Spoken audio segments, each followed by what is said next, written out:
আসসালামু আলাইকুম। আশা করছি আপনারা সবাই আল্লাহর রহমতে অনেক ভালো আছেন। তো বন্ধুরা, আজকে আপনাদের মাঝে আরেকটি নতুন জব নিয়ে হাজির হলাম। তো এখানে কোন কোন পদে লোক নিবে, পদ সংখ্যা কতগুলা, শিক্ষাগত যোগ্যতা সবকিছু এখানে দেওয়া আছে।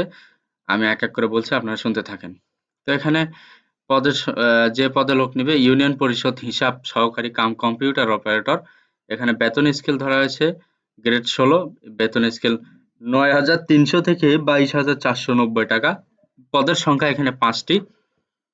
শিক্ষাগত যোগ্যতা চেয়েছে কোনো স্বীকৃত বোর্ড হতে বাণিজ্য বিভাগের ন্যূনতম দ্বিতীয় বিভাগ অথবা সমমানের সিজিপিএতে উচ্চ মাধ্যমিক সার্টিফিকেট অথবা সমমানের পরীক্ষায় উত্তীর্ণ হলেই হবে।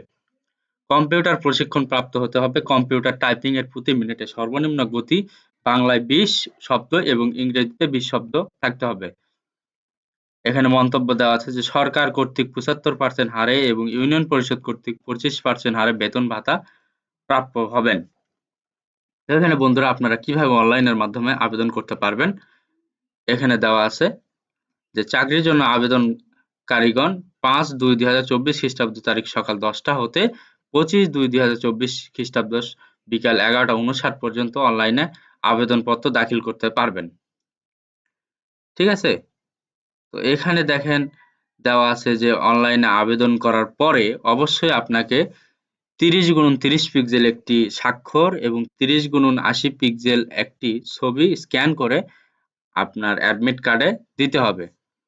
অবশ্যই আপনাকে এসএমএস এর মাধ্যমে পরীক্ষার এই যে কি বলে পরীক্ষা আবেদন করার পরে অবশ্যই আপনাকে এই যে ৳৫৬০ অফেরতযোগ্য ৭২ ঘন্টার ভেতরে জমা দিতে হবে। ৭২ ঘন্টার ভেতরে জমা দিলে আপনাকে ইউজার আইডি আর পাসওয়ার্ড দিবে। ওই ২ টা দিয়ে আপনি আপনার অ্যাডমিট কার্ড বের করতে পারবেন।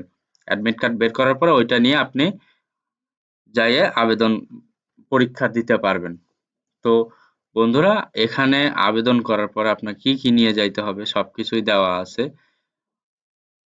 এই যে মৌখিক পরীক্ষা হবে, এরপরে আপনার এই যে কি নিয়ে যাইতে হবে, সনদপত্র নিয়ে যাইতে হবে, আপনি বিবাহিত নাকি অবিবাহিত এগুলো নিয়ে যাইতে হবে।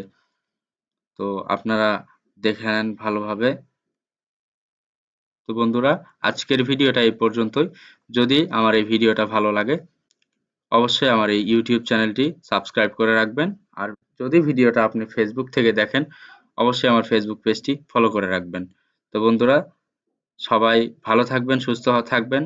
ইনশাআল্লাহ দেখা হবে আবার নতুন কোনো ভিডিওতে। এই পর্যন্ত সবাই ভালো থাকেন।